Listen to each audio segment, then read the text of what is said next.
Hello বন্ধুরা, আজ তোমাদের সঙ্গে শেয়ার করব হায়দ্রাবাদের মিক্স ডাল। আমি এখানে 200 গ্রাম ডাল নিয়েছি। এই ডালের মধ্যে অনেক রকমের ডাল মিশানো আছে।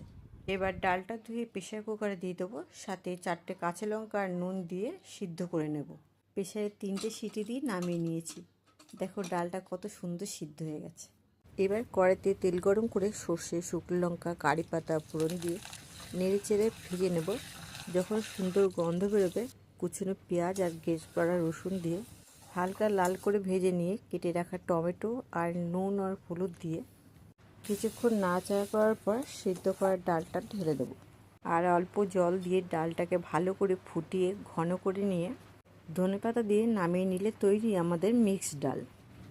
গরম ভাত বা রুটির সঙ্গে এই মিক্সড ডাল অসাধারণ খেতে লাগে। রেসিপিটা যদি তোমাদের ভালো লেগে থাকে তাহলে like, comment, share and subscribe করে দিও।